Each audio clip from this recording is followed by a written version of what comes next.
What's up, everyone? Welcome to the very first ever episode of indieRift Podcast, the internet's future #1 indie gaming news, reviews, and previews podcast hosted by people you've never heard of. I'm Steve Fontana. With me are my bros, Andy Asimakis and Mr. Enough Matt Murray. How you guys doing? How you doing? Is all that noise staying in I was there? just gonna ask that same that question. all that bullshit's part of the show? Oh yeah. Oh fuck. What? I listen.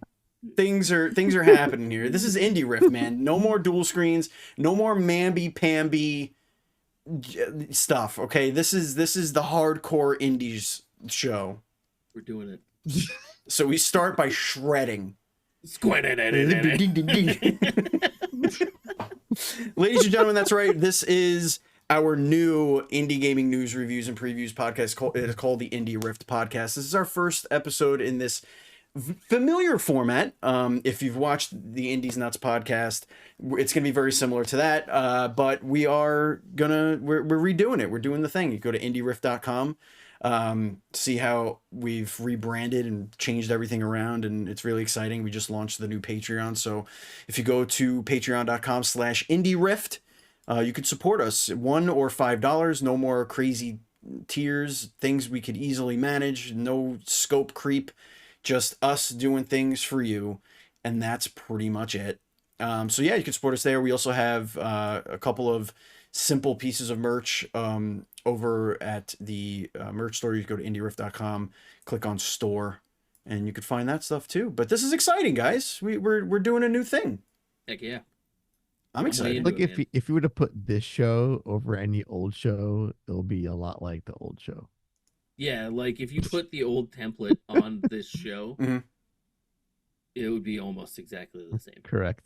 But I don't know about that. But we look better. We do look better. We look better. We're hopefully sounding better. If you've been listening to Dev Dive, conversational podcast, which is our new indie dev interview show, formerly the Dual Screens Podcast.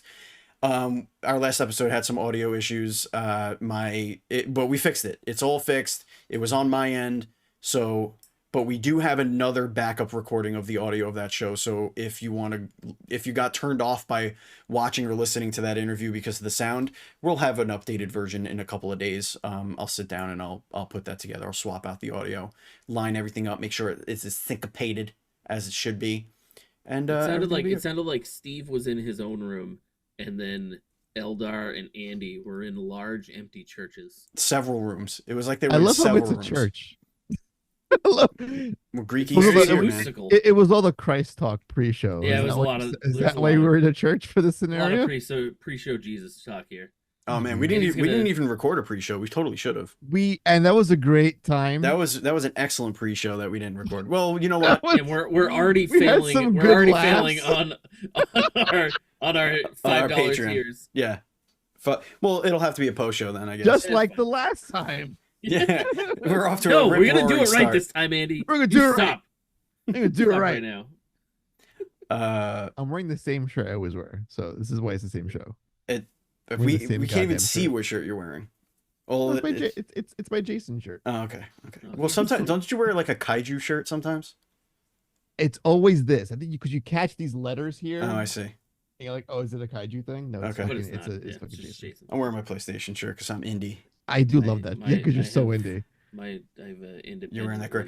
Talking about indie. Matt, you think you could bring that mic closer to your face? Yeah, do that first. Maybe. A wee bit. That's way better. Look at you. Okay. We're doing a podcast, Matt.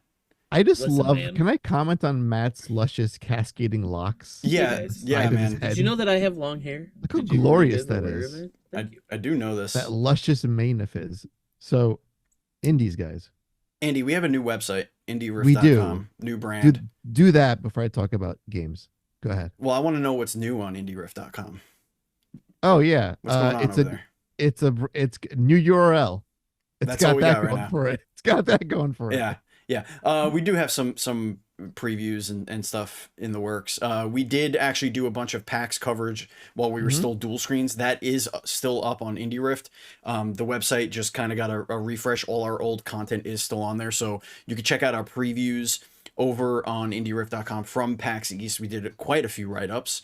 And I actually continued some of that with my indie game adventures this week. You did? Yeah, which I guess I'll start off there. All right. Cool. Why don't we do that? Go ahead, buddy. So I jumped into the Crystalla PAX East demo. And I left worried. I left my time. Yeah, I left my time with it, like, friends of the show. Andy, you interviewed the development team and all that jazz. Yeah. Now this has a planned release date of a year from this winter, so it's still like a year and a half out, which is fine. But it wasn't very different from the demo we already played. It was basically the same thing. It just had some refined tutorialization of things, but it ran pretty bad. Like, had a lot of stuttering, a lot of it felt like it was very I don't want to sound mean, because I still am super excited to play this game. No, dude, like, listen. Like, the moment, like, as I'm playing it, I still had a smile on my face, but it felt amateur. Like, everything felt like it was so making bizarre. It just feels like it's making those Souls-like mistakes where you think you're emulating what makes a Souls game a Souls game, but you're not doing it to the polish that a Souls game would have in its very basic gameplay. Locking on, going toe to toe with an enemy, it still feels good, but it doesn't wow you. Like, there's nothing there that makes it seem different. But I wonder how much that has to do with the year and a half left of development. I'm sure it has plenty to do with it. I'm sure, especially optimization. Yeah, like that. Like, I'm worried only because this was supposed to be. It's been a year, if not more, since we last played a build of this game, and it didn't seem different to me. It almost felt like it stagnated. It's alarming. It felt the same. Now, my biggest complaint, and the part that I feel like makes it feel very low budget, very indie to me, is the UI. It seems very boring, very, like, flat, not a ton of information, but also, like, just disjointed and just, I don't know, it just felt very PS2 era, and not in, like, the good way. Like, almost like it was a game coming over from Japan and got translated, but poorly. It's just, it was disconnecting. It didn't feel right. Like, when you open, it just felt very stagnant and very, very, it's really hard to explain. But I love this world. I love the character designs. The level designs leave something to be desired. It seems like very run-of-the-mill browns and yellows and greens, and just dark and gross. And, like, those puddle shine and, like, like that typical Unreal type stuff. But I love the character designs. I love that you're like a cat character. Yeah, that's like fucking your whole thing. That's the whole selling point, right? For you. But again, like, the only thing that it does that makes these characters, like, if they were just human, there's no difference. Like, they don't do anything that's cat-like, except for when they sneak around, because they get on all fours and they prowl, which is really cool. Like, when you go into sneak mode and you're, like, crawling through the grass like a cat, like, that's really cool. And the second weapon that you get to play with right away in the demo are claws. So, like, you're kind of swiping with your claws. Really, but, like, that's just unarmed. Yeah, it's basically like an unarmed strikes. Now, do you think that, like, some of, like, the because, like, Dark Souls or even Bloodborne or a lot of these types of games, maybe Sekiro is kind of the outlier, don't really feel agile, right? Like, you're not a nimble character in those.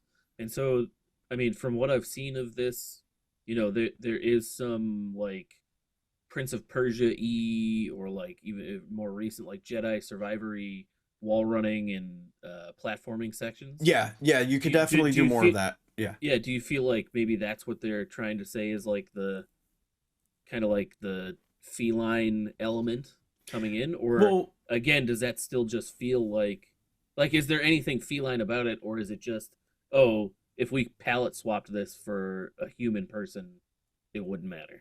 if this was just like a ninja or something like that, it would probably still work.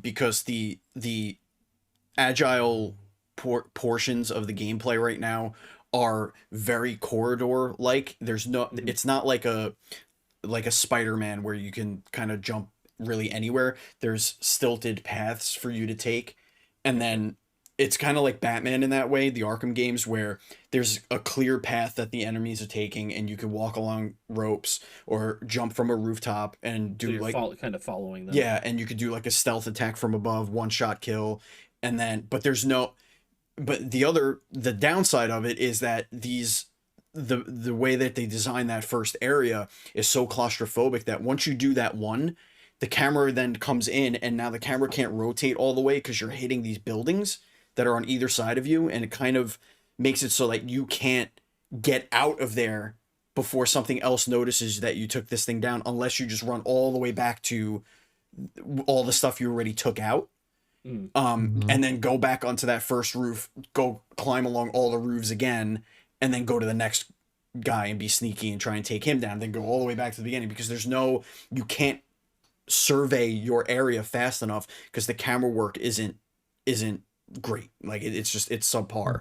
I just think that they have a lot of that fine tuning to do.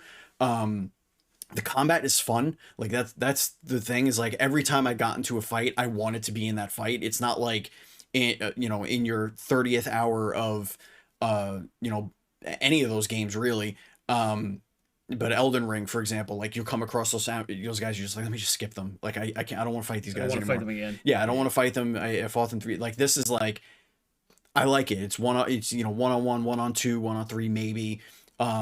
They do an interesting thing where when you break their shield, or like their stamina, but like it's basically like their shield stamina, you could go in for an insta kill after that. So like strategically placing your quick attacks and your strong attacks so that you can break them, and then you quickly tap, I think it's L2, the trigger, or right trigger, and then you go in for like a final stab thing, which is cool. I like that too. But things that are kind of expected of these types of games. I almost wish they would get away from the Soulsian nature of the game and just make it an action RPG, and with like more arcadey combat, because I think that Like would more hack and slash. yeah, kind of a yeah, vibe. I think that would fit it well, a little better. But I haven't made it to a part where the game is open more. These very corridored, level, tutorial level is kind of what I've played through. So there's still plenty to go, I'm sure. Yeah. I wonder. Was, I also want. Sorry, Andy, go ahead. You go I'll ahead. say, was magic still a key bit of the gameplay? Because I remember Yeah. the last time I played it, magic was like a centerpiece of Mhm. the moment to moment stuff in the game. Yeah, yeah. You can, as you're doing your combos, you can mix in your magical abilities mid combo and stuff like that, and it's still got all of that. It's still got your dodging and your dashing and all that fun stuff. It's still like I said, the combat and the actual getting into fisticuffs with the enemies is fun. Like that's the part that I look forward to doing. Just everything else just seems very kind of just not great. Yeah, I mean, I wonder how much of. So like, it's weird to me that you would. I mean, bringing a demo somewhere, obviously, you always kind of run the risk of, if the demo is not great, kind of leaving a bad impression, right? And so, I wonder if there was something where they had an issue at PAX, for some reason, but also, I wonder how much of this is, like not a vertical slice of the game, where it's just a demo build of here's what we can do. You know what I mean? And this part is not even in the game. You know what I mean? Like this is just a area that we've built to show people kind of like the base of what this. I mean, it's possible. I get I get the vibes that this is like part of what the beginning of the game would be. Okay. It does seem like you have a couple of more abilities than you would expect to have in the beginning of one of these types of games, but so that could be different. Like you maybe you just have a couple of more things unlocked to start, but it if you didn't play the previous demo and you don't know what Crystalla is, and you saw this demo as your first look at the game, it's eye-grabbing, it looks cool, and you would wishlist it. And I think that this demo does exactly what it's supposed to do. Just as somebody that saw it previously, and you know, I backed it and like all that fun stuff, because full disclosure, I'm a Kickstarter backer. That's how they released this demo to Kickstarter backers. Actually, I got 2 of them. I sent one to one of our writers as well. But yeah, it was that was the lens I was looking at it through. So it was just a little different for me. It's just so odd because I remember I played a build at, there was like a Play NYC last fall. This is after PAX. Mhm. And it was at the tail end of their Kickstarter campaign. And there was a build. It was a nice build. Like I enjoyed the gameplay. Some of the navigation was spotty. Like I couldn't get a sense of where I was going on the map. Mhm. Like where I had to go versus like, okay, I'm stuck in this little area kind of a thing. But there was still a level of polish for an early build. Like I wouldn't say it was like an amateurish attempt or it was too much of a copy of a Dark Souls, but like it had good structure, good bones when I played. I think it still does. It's just okay. I think what it sounds like is that, you know, they need this extra year and a half, and hopefully on the back end of that they come out with the polished product that kind of everybody seems to want. You know what I mean? Like they have time left to develop. It sounds like a lot of the issues are developmental issues, like it being so early in development and being in the eyes of the public. You know what I mean? Yeah. It's going to be released into early access at some point. I don't know if it's this year, or it says coming in May. So we're in May. It is May now. So we'll see. We'll see what happens. Player feedback always helps in those situations. So, yeah, so that's where I started. Why don't we move over to something of Matt's? Matt, what are you bringing to the table? So the only unique one I brought this this week, because I think the other 2 I talked about before, but was Minishoot Adventures. This game, I've been following it on Twitter for a while. I saw some of the development art, and it has like a really cool kind of like cutesy, like peak years of Newgrounds feel to it, to the art. And I was like, you know what? I'm going to give this a shot. It looks dope. And it is some of the most fun I've had this year. I beat it earlier this week. And it is like this very strange but perfect mix-up of Zelda and just like old bullet hell shmups. There's this big open world for you to explore. There's secrets galore. There's really cool bosses, and like there's a Metroidvania element where you're unlocking. I mean, much like Zelda, where you're unlocking new powers to access different parts of the map. And the music was fantastic, and just throughout the whole thing, I just couldn't believe how seemingly under the radar this has gone. Like it feels like it should be bigger and better. It is only about, I would say it's about 6 to 10 hours roughly, so it is a shorter game, and it is like a straightforward relative path. Like it's an open world game, but you pretty much know where you're going the whole time, and it's kind of up to you to explore outside of those boundaries. But just an absolute blast to play every single second I was playing it. I couldn't put it down. It is well worth whatever money they're charging. I don't even remember how much I paid for it. They do have a public demo that I would highly, highly, highly suggest downloading and playing the hell out of this game. It is so good. Some of my favorite times with it were just exploring and realizing that I was in parts of the map that I wasn't supposed to be yet, because like enemies would just start, like you're in the middle of an area and then bullets will just enter from the side of the screen, and you're like, that's a lot of bullets. And those are like, there's like 2 different types of bullets. One of them will do like 2 points of damage, and the other ones will do a single point of damage. And it'll be like, oh, those are really large also. And also they're like the bad kind. I'm not supposed to be here. But then like you rush headlong into that shit anyway. and you try to fight off like this giant horde of bullets and enemies that are springing up out of everywhere. It is really really fun. The movement in it feels so incredibly good. There are these little like firefly looking things that you can find all around the world, and you have to race them every single time you find them, and they'll give you an item, and then they kind of fly back to this base, like your hub area where some other robotic entities that you've saved will show up when you save them. But the races are so much fucking fun because you get faster and upgrade your character as the game is going on, giving yourself more bullets and more speed, and you're like humming around these areas, fucking trying to catch up with this stupid firefly thing. And you try it like 7 times in a row, and you finally get it, and it's this amazing victory moment. Yeah, I can't say enough good stuff about this game. Absolutely worth your time. You should definitely play it. Overwhelmingly positive on Steam.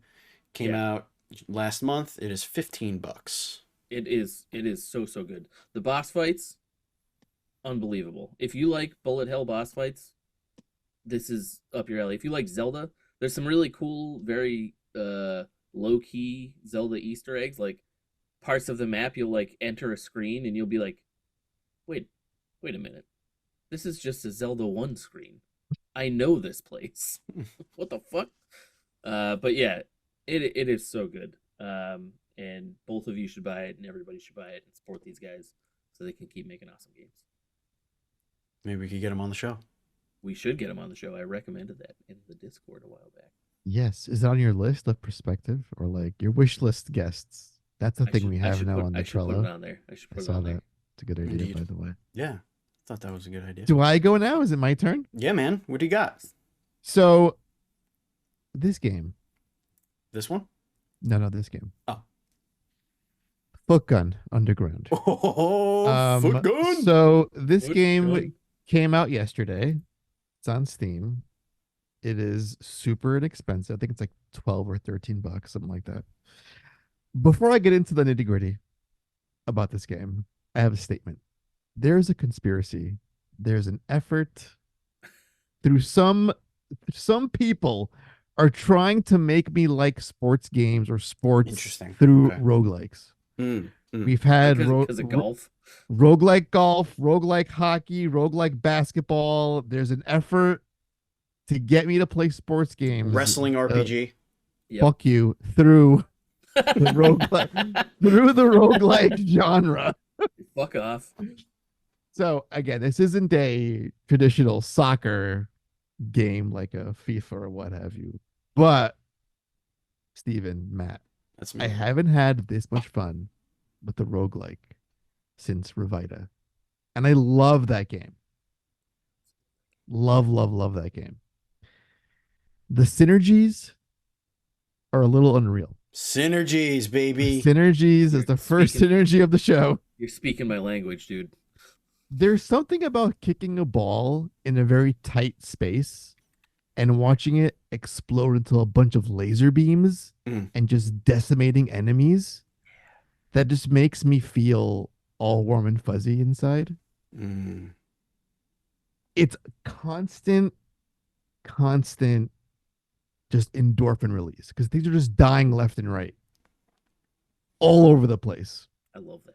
And the progressions, like you can increase your kick strength, your charge meter, your critical status, and you're playing with a combination of abilities and upgrades. It's so much fun.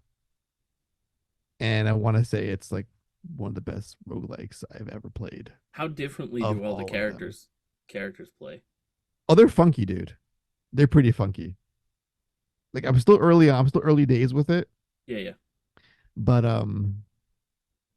now it's just so good. Get funky. Yeah, it's just so good. It's bright, awesome. It's colorful, it's got a lot of heart and soul. And it's not trying to like redefine what a roguelike is. It's just here's some fun gameplay that's just in this genre and it makes complete sense. Can I for kicking and hitting the ball, right?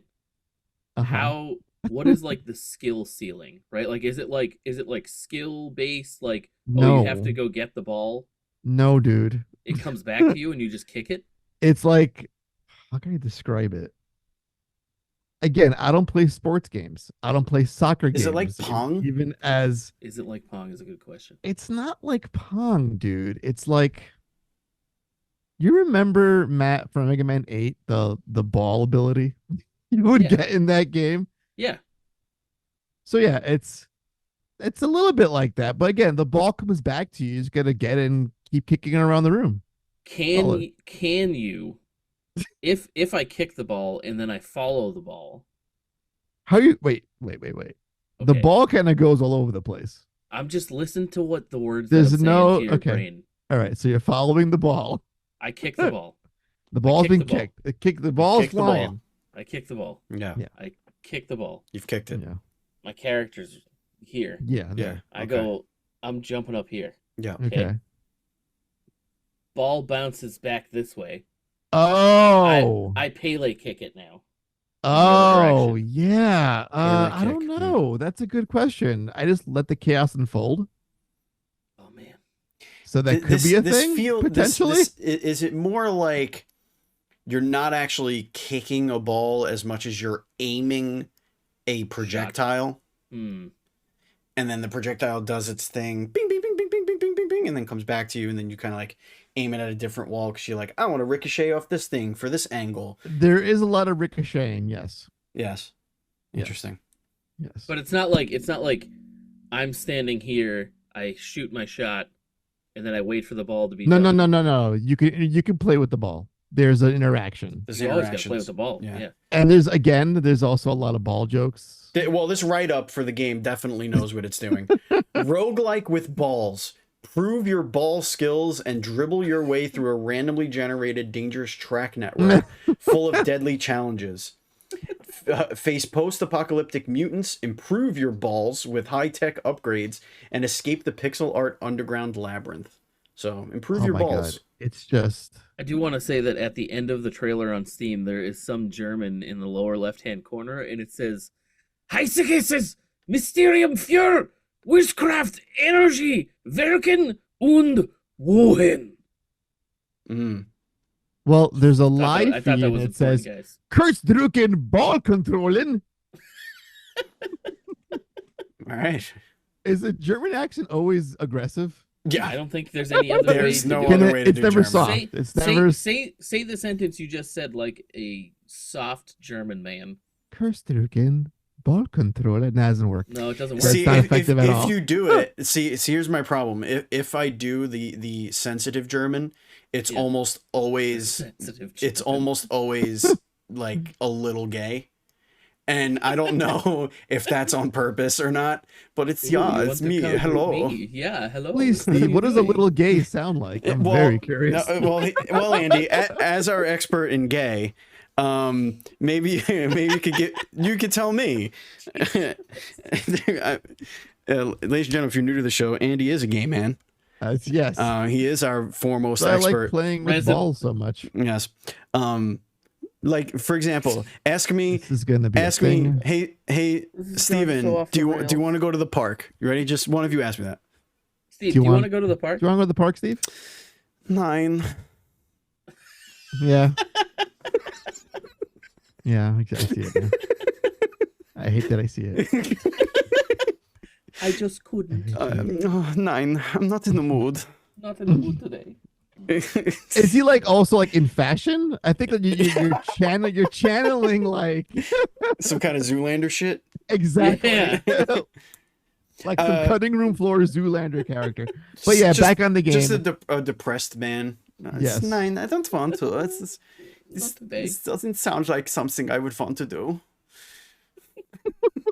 But I do want to go play with balls. But I do want to in kick. Flick on Oh, Underground. you guys. Yeah. Does anyone want to kick und balls? Yeah, we'll kick und balls. But yeah, I mean, listen, there is some soccery mechanics. I mean, there's the dribbling and the handling of the ball, which again feels like I'm being tricked into playing a soccer game, but I'm not playing soccer. Interesting. Is there any point in your early time with the game? Mhm. Is there any point where they put a actual a spot where you need to kick the ball into So there Like are a goal. like a goal? no, I've seen target rooms. So it's like a bullseye, Interesting. Okay. and you can like you have to hit the target. Okay. But I've seen no nets Oh. for scoring goals. Maybe it's in there. I've seen giant monstrosities and Have you mutant beaten a things. run yet? No. I think it should end with a giant goal. Yeah. Okay. You fight the net. Oh, the net is the boss. Just Yeah. the goalie. I like it. What else did I play? I played Minicology. Minicology. Sorry. Minicology. This is out now. It just came out on the 25th. It's a survival game. So digging, finding materials, crafting things, trying to, it's very Minecraftian in that way. But the world is kind of a rotating circle. So as you go around, the world is kind of rotating under your feet. What it does a little differently is you could figure out how to build things based on where you place your materials in the crafting table. So the crafting table opens up, I think it's a hexagonal in shape, and it has 1, 2, 3, 4, 5, 6, 7 nodes that you could put. So if you, for example, I had to make a spear, and the game tells you, well, you could drag the spear into your research, and then it'll tell you how to make the spear, right? But I accidentally figured out how to make the spear because I was just messing with the pieces of wood that I found. And basically, if you just do a diagonal in your crafter, so you're doing the middle piece and then the two top right and bottom left, you can then craft the spear. And one of them is like if you do 2 of them and then a stone in another part, you'll make a different tool or a different object or whatever. So there's a lot of like experimentation with that, which is cool. Then you could go into your like researcher and you could put a material in the researcher and it'll tell you the different things you can make with it, but you still have to figure out how to make those things. So it's about exploration. It's about building your base, trying to get your ship a special fuel, which is a very rare resource that you're kind of building towards discovering, so that you could fuel your ship so you can get off the planet. My biggest complaint about the game is that it is very clunky to play. It's just clunky. All of the menus, the dragging, the dropping, managing your inventory. It's not very intuitive. You need the tutorial to tell you how to do everything. And to me, that is not great for these types of games because now I feel like I'm learning how to play your game rather than exploring and learning how to play your game. I'm like clicking, okay, what do I do next? What do I do next? What do I do next? How do I do this? How do I do this? How do I do this? And that to me is just not fun. I imagine if you get a few hours in the game and you just know how to do everything, that you could create some pretty intricate bases on these planets, really explore to get off and go to the next planet. So I'm definitely early on enough where I don't want to form a definitive opinion. I just think that the game is not going to grab me long term because of the steep learning curve and how they constantly, you need the game to tell you what to do. Otherwise you're just going to be wandering around chopping things up, and the getting power to inventions that you build is like a 5-step process of creating the generator, fueling the generator, making sure you're putting enough fuel so that you have enough time, going into a separate menu to see these random nodes that pop up, to see if you can connect those nodes to the equipment that you actually want to power using the thing that you crafted. So it's very esoteric and obtuse in that way. And I think they could just do a little bit better. I wish they would have done a little bit better of just like making things a little bit more intuitive, kind of like a Minecraft or Terra. What the hell's the game? Terra? Is that just name? Terraria. Yeah. Sorry. Yeah. Have you ever played Starbound? No. I feel like you would really like that game. It's like a mix of this and Terraria, and you're flying all around. And it has a little bit of No Man's Sky in it because you're flying to these different planets and finding all this different stuff, and you get like there's like leveled loot along the way and stuff. And if you're having a good time with this game, I think you would probably have a good time with that game. And I want to say Chucklefish made it, and it was like one of the Yeah, we know Chucklefish. Yeah. But yeah, this game it seems like they put a lot of effort into this, and it feels like to me it's one of those games that like that had so much scope creep and so much added and layers upon layers that by the time you go back to the beginning of like getting somebody into this game that hasn't been on that journey before is going to be lost in the weeds. But if you have patience and you're looking for something to like really get in the weeds with and just have a good time with, I think this could be a really big deal in these types of games in the genre. But you know, I'm looking forward to going in and seeing if I can wrap my little head, my dumb Neanderthal brain around the systems a little bit better and see if I can actually like learn how to play the game a little bit more efficiently. Sure. Yeah, I mean, a lot of survival games, I will say, a lot of survival games kind of have that crafting exploration that you're kind of describing here, where, you know, you're not definitively unlocking recipes and learning how to build stuff. It really is just like, you know, you can do that. There are methods of doing that, but a lot of times it is more fun to just be like, I have these resources, like let's throw them in the thing that makes stuff and see what happens. Right. Yeah, I think it benefits from that experimentation a little bit, but you don't have the on character inventory to really mess with that too much. You need to, at your base, you could store things in your broken ship. You could store things in like a chest that you find on the first planet. So you do have but everything then has to go back to those spots if you want to experiment a little bit. And like, I didn't know what I was doing. So like I was building all of my things kind of on that first area, but they kind of want you to like build into the planet and kind of like spread down and through the planet, like make it your own, kind of almost like Fallout Shelter, like where you have stuff above, stuff below. Like they kind of want you to do that, but like I didn't catch on to that right away because I was just like, oh, the robot that's tutorializing everything is telling me to do this thing right here, so that's where I'm going to do it. So like everything's kind of not really making sense. Yeah. And you know, it's all a little it's like one of the it's a classic situation of where like you spend hours building a base, and like Fallout 4, you know, you build your base and then like by, you know, hour 30 you're like, I could do this way better, so you just tear everything down and start over. That's probably what I'm gonna have to end up doing, is just start over and just have a better mind of what I'm doing. I just think it has a little bit of a barrier to entry that might turn some people off. Sure. Andy, what else you got, bud? Ooh, recent guest on the show. Indeed. On our first dev dive. Indeed. Moonlight Pulse came out the other day. Mm. It's just so charming. It's a very no frills, delightful Metroidvania game. One complaint I have. So the main shtick, it's all a me thing. It's a me thing entirely.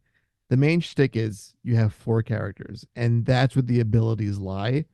Like one's your close range melee guy that can, you know, break down certain walls.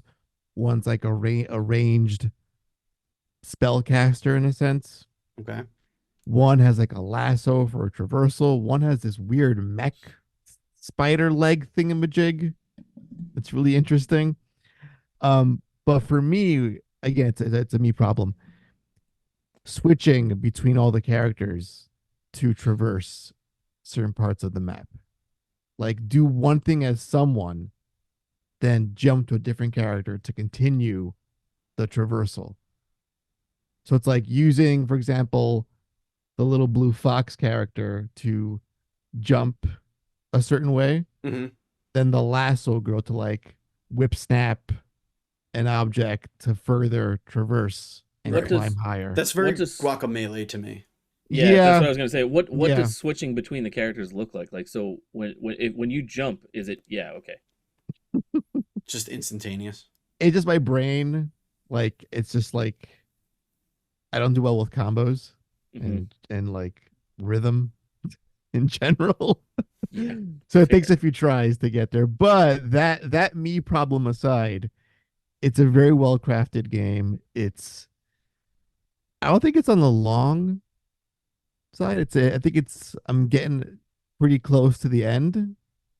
It doesn't feel like a long experience. But it's a $10 game also, so it's not super expensive either. Yeah, I think Mark said it was like 6 to 8 Yeah. hours. It's got a great It world. looks awesome. It's gorgeous. It's got a great world. Soundtrack's dope. The whole like being inside this living organism bit is really, really funky and original because the world like kind of lives while you're inside of it and things just happen while you're inside this little like this giant turtle. Um, but just fun. It's not like again, it's not trying to trick you into why you should want to play it. It's like, do you like this genre? Do you like Metroidvania games? Do you like nice, gorgeous pixel art? Do you like a great soundtrack? There you go. It's not crazy difficult either. Some challenging boss fights so far, but overall, it's a solid, polished Metroidvania game. I think what's funniest to me, especially after listening to the interview, Mm-hmm. is like thinking about and looking at this game and how it plays and the art behind it and how good the art looks and some of the music that I've heard from it sounding so good. And just like Mark being so like nonchalant about the fact that he made this game. Like not like not like not like super down or anything like that. Like a little bit early in that interview it felt like he didn't like his own game, but then like Well, the more he kept talking, that's funny, dude. you could tell that he did. But it was just like crazy because you look at this game and you're like, I could never fucking If I do made this this. game, I'd be like beaming with all the pride. I'd be like, Yeah, I made this thing. Fuck all of you. This is great. You should all go and buy it. yeah, 5 copies each. It's that yeah. good. It did sound like that Give it part to your of family. like that was like the thing, right? Like is he didn't like that part of game development. He didn't like the Yeah, he wasn't a selling fan your of that. selling yourself stuff to other people. But like seriously, like his nonchalantness through the whole video is amazing. And And like shout out to listeners, him for that is being able to be like that. that's a great interview because it chronicles his quitting his job to pursue indie game dev to then going back to his job because again of things that just didn't mesh with him. It's a wild journey of how he Yeah, got to where he is today and still making games and also he will make games in the future but he's back to his office job. It's he's a great guy yeah. and That it's a seemed like a really game. fun Yeah, interview. and it's a great game. So at the end of the day, he there was a moment. Oh God, I see it now. Now I gotta say this. I wanted to ask him a question in the interview when he came on the first time because I went back and I listened to it again. There was a quote where he said, "All I want to do is make a good game." Mhm. I was gonna ask him if he thinks he made a good game as my lead-off question, but then when he was like not shitting on, on himself. But like when he was in that vibe, I was like, I can't ask him this now. But I will say, Mark, if you're listening, yes, you made a good game. He made a Yeah. good game. You did it, buddy. You did it. All right, Matt. What else you got? What else you playing? What's on the docket Uh, here? yeah. I mean, I'll end off with this one. And if we want to move to a wish list, we can after this. I returned to Cult of the Lamb. Oh, dope. I have interesting opinions about the initial release of Cult of the Lamb. I thought it was a highly polished game Okay. that had a pretty interesting cult simulator with a really bland Mm-hmm. dungeon crawl attached to Rudimentary. it. Very rudimentary. And I played a lot of it on its initial release, and then I just got a little tired of the core loop of the game and put it down for a while. And so there've been a bunch of updates.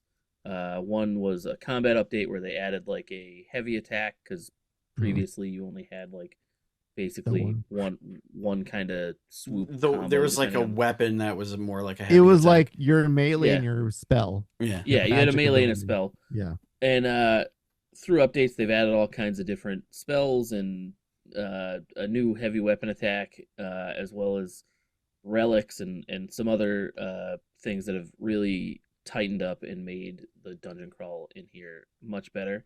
And so I went through and I beat it, and man, this game is a blast. I forgot how much fun it is just like being a slightly benevolent but also sadistically evil cult leader. And then like some of the stuff that they've added in the cult part, the drum circle, like there's that like marriages. You get married. that little now, mini right? game. Yeah, you Yeah, can it's marry breeding now. people. You Oh, I can love it. breed. And Oh, so like it's I did all so that stuff, fun. and then like like I like really early, like I made it through a bunch of the dungeons very early, and I had enough followers pretty early on to like open a Mhm. bunch of the dungeons.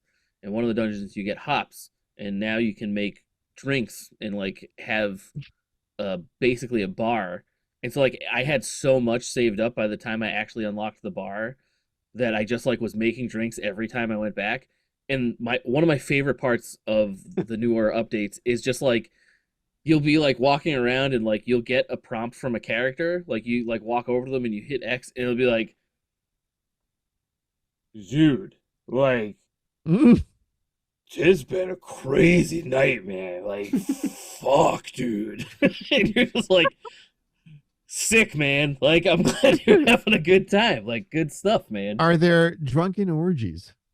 I hadn't seen one yet. I wouldn't put it past this game to have drunken orgies. There are like mating rituals. There's like a maypole ritual that you get now, and everybody is just kind of chilling naked for like the day afterwards, which is pretty funny. And I think that's kind of the thing that I love from the initial release is just like the vibe of this game is so charming. Like I'm a big Isaac guy, so like cutesy gory is like right in my wheelhouse, and this nails that.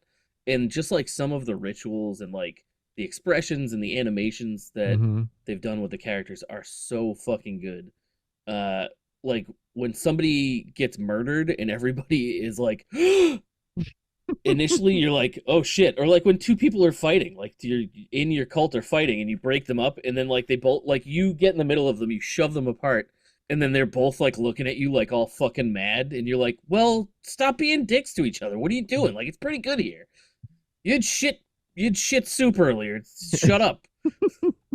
Or like some of the side quests are also really fun. Yeah, Did you make them eat shit? oh yeah, I mean there's a That couple one of guy. side quests where like, you There's know, that one will come guy. yeah, he'll come over to you and he'll be like, "Hey man, uh I want to know what shit tastes like." And you're like, okay, I'll make you a bowl of shit." And then Shit he pie. eats it, and sure enough, he fucking pukes. And you're like, all right, I gotta clean that shit up now. That's what happens. Yeah, Then there's he's a lot of- like, but my friend here should also see he what also shit wants tastes to eat like. shit. Wouldn't it Yeah. be funny if he ate shit too? Yeah, give him a shit pie. And a lot of those interactions were really, really fun. Just like the inter-cult dynamic is really fun, and watching your cult grow. Those were things that I think that they nailed the first time around, and it was really fun revisiting all of that. And yeah, if you haven't played in a while or since release, or if you dropped it, check it back out because a lot of the updates are really, really interesting and very I fun. may have to do that. It is. It's very fun, and I beat it too. Like, I didn't beat it my initial go around, like I said, and I went all the way through it this time, and it was really fun. The last boss fight is very fun.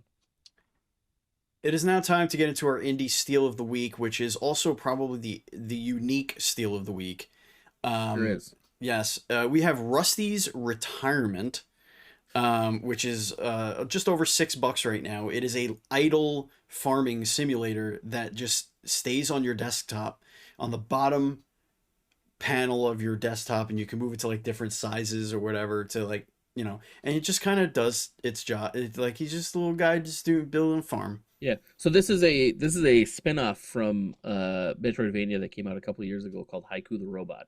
And this character was in Haiku the Robot, and I don't know, I saw this guy doing this on Twitter, and I was like, what is happening right now? Like, it's just like it's a foreground game. Like, it just hangs out while you do other stuff. And I don't know, $6, man, for like a persistent farming simulator a forever game. yeah, on your desktop is pretty rad. Yeah, that's pretty cool. And I don't know, farming sims are cool. You're fucking dicking around on the internet, or you know, maybe I'm doing some graphics for indie Rift or something, and Rusty needs some help harvesting crops, it feels fun. It feels like a good idea. Sits at the bottom of your screen. Yeah, just clearing things out. Before we get into the wish list roundup, I actually want to do an indie news report.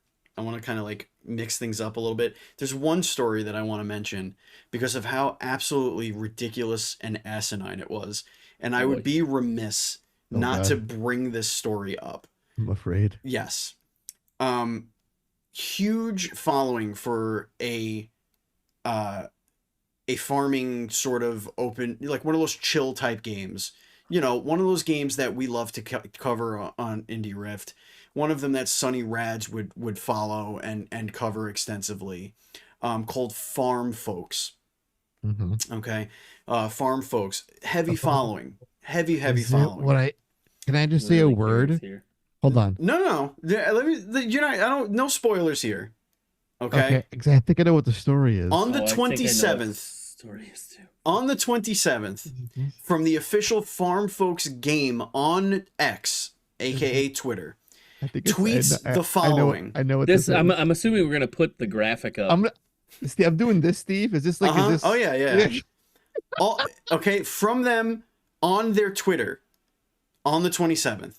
This tweet no longer exists, by the way. It was taken down for obvious reasons. Okay. All right, folks, it's time for some serious game development talk. I'm in with you right now. I'm here. There. You know, you're leading me in. You're leading me in. I'm Farm following. Folks, game looks dope. We're super there. Again, huge following. Let's talk about development. We're tinkering with character physics in Farm Folks. Okay, yeah, that's, combat. Maybe there's like some traversal, whatever. Burning question: which version has the perfect breast jiggle physics? Yeah, that's not words that you want to use. Questioning emoji with the hand on the chin. Yes. Screenshot Saturday, gaming, indie game dev, Farm Folks, game physics. And then there's a GIF or video of 50% breast jiggle physics, 90% breast jiggle physics, and 30% breast physics. Jiggle. Hey, whoa. The Jizzix connected the jiggles. There are two things I want to say. Number one. Oh, shit. No, don't do this under any...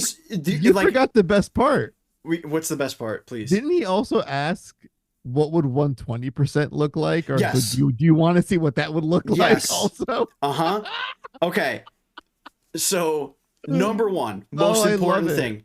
Just if you're making a game and it is not a hentai or one of those thirsty games, this is never a thing you want to ask anyone ever. Now, especially that this is supposed to be a cozy farming game. Why does this matter? Andy has a question. Yes, Andy. Andy from indieRift.com. It's not a question. It's more like if I was an interjection. Gotcha. If I was the guy that ran this Twitter, like I'm fired now, I would be like, I can imagine some sassy gay employee just like, let me throw a titty jiggle physics thing out there. I would do that shit. I would do it. Okay. I'd be the guy that would do that. But would you do that without them knowing the context of what, of like the tongue-in-cheekness of it? Okay, but hold on. It really, because now it's getting, my brain is jiggling a little bit because I'm wondering, something must have informed this decision. No.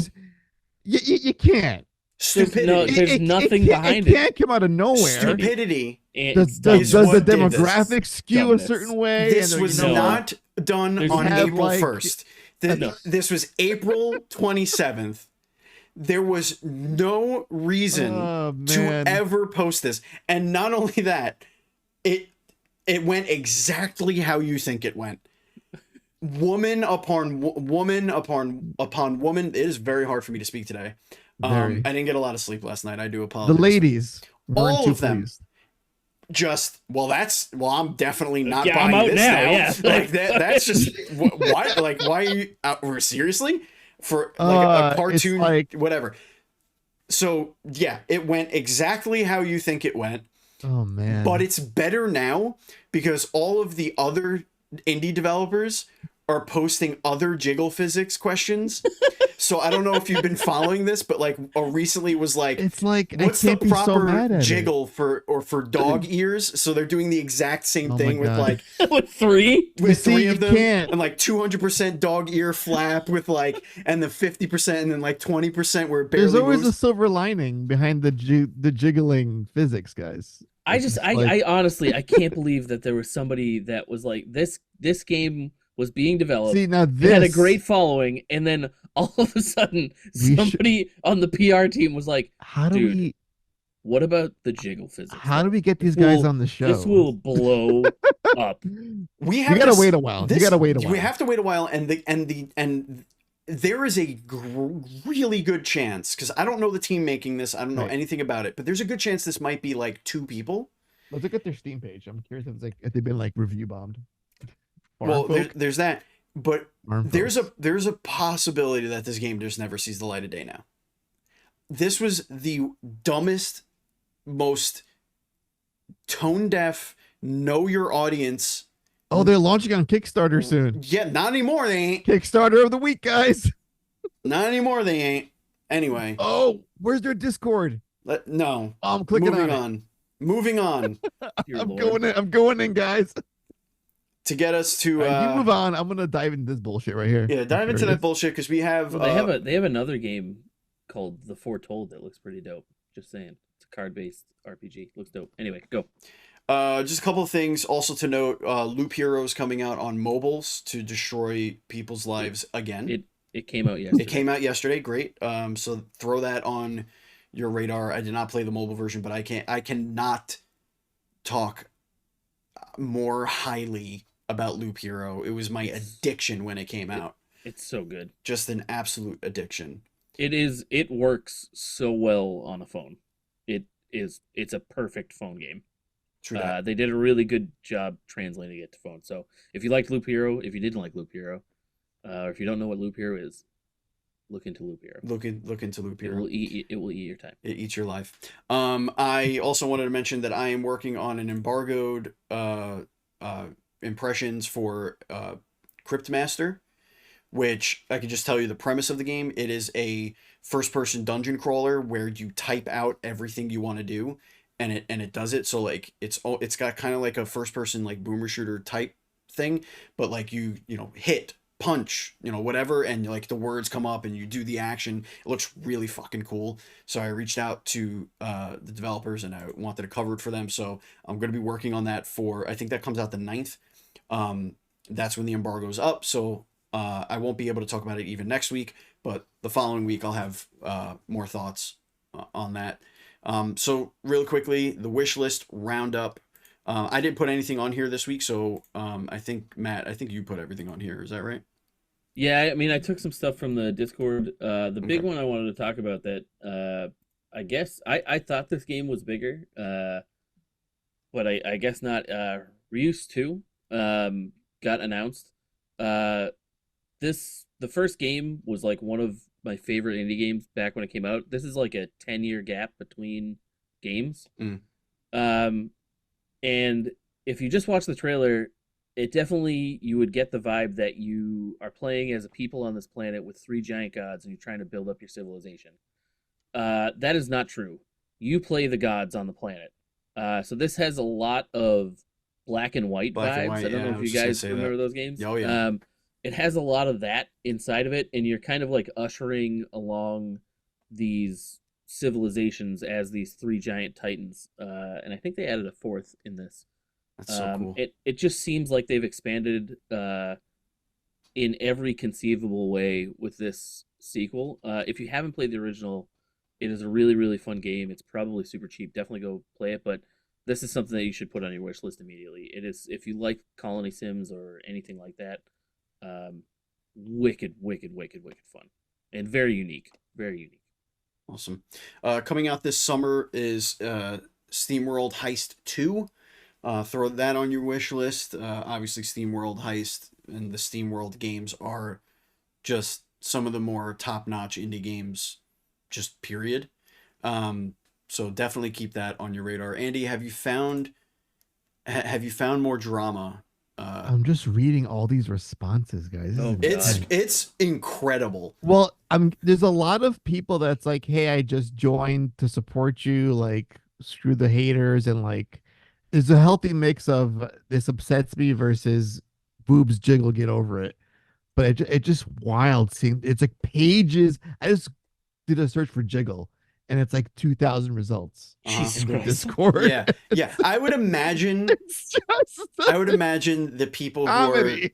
who are sticking around in that Discord are probably Oh my God, of a I love it particular so much. We don't have sex. to do that. We don't have I to love do that. it. Because I don't know one woman that was like, "Oh yeah, no, that's great. That's I'm hilarious." gonna. I I'll just support them love- now. Yeah.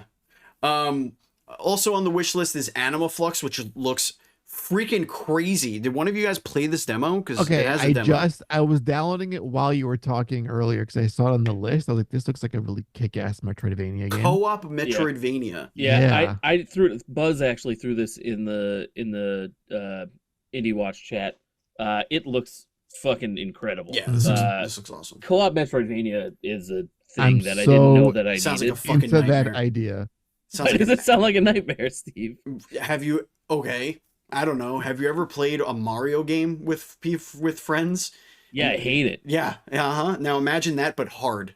No, I want this. I think this would be Don't you easier. take this from me, Steve? This is like Metroid Contra. Like that sounds like a nightmare. I think this would be easier than a Mario game co-op because you have like You're like sectioned there's off. a there's a rooms. health bar and there's like abilities and Sure. stuff and Sure. I don't know. This looks dope. I like I'm it. gonna play it Yeah, we'll even see. not co-op. I'll play it regular because it looks really, really good. I'll play it one up. I dare One-up. I dare you to play it with Andy. Oh, let's do Okay. it, Matt. Let's I- fucking do it. I'm in. Oh, wait, we gotta do a thing where like we play and Steve watches. Oh, I like that. Let's do that. That sounded. If you We take that can out of watch. context, that sounded really weird. Now you're making it weirder. Good They job. can play and Steve can watch. I had to mute myself because it just logged me out of the fucking sheet for some reason.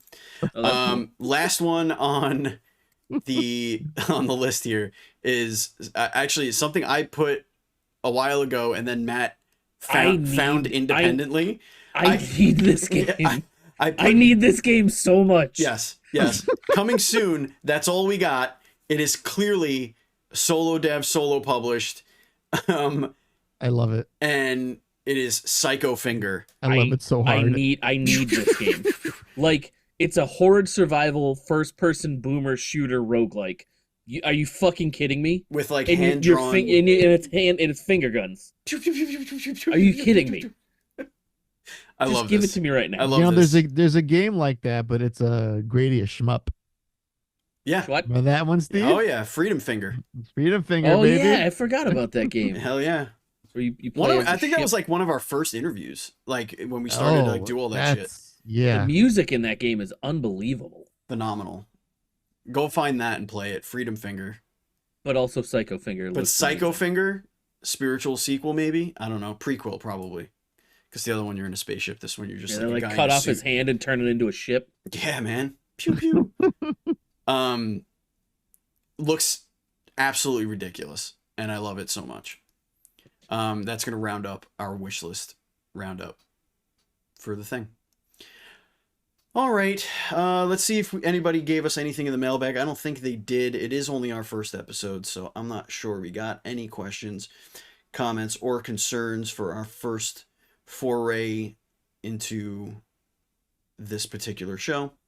Here's what we'll do. We'll ask on Twitter, No, we did on not. all the social media, how much jiggle we should have in the next show. We don't how need that. That's how we get a response from people. Mm, We don't need that here. That'll get some juices True. flowing. Jesus Christ. True. Like, should we increase match jiggle next time around? Mm. I'm at 90%, guys. I can't go any further. I love how your whole fucking It's 200 shit jiggle. started. This is 200%. I think I'm gonna fucking take off in a second. Well, ladies and gentlemen, if you want to be a part of the show and you want to write into our mailbag, it's very simple. You join our Patreon, patreon.com/indieRift, and $1 gets you into our super secret Discord, where you could ask questions for our interview guests for on Dev Dive, or you could ask just a general indie gaming question for this show, and we would love to answer it on the show. So go do the thing, man. Just go ahead and do it. Give us $1. It's no big deal. Give us $1. Andy, Matt, this was a pleasure. This was great.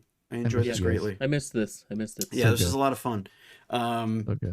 I look forward to next week seeing what you two idiots have gotten yourselves into on your Steam decks. But until next time, folks, thank you, Andy. Thank you, Matt. Thank you, me. And thank you, you. Thank you. And as always, please be excellent.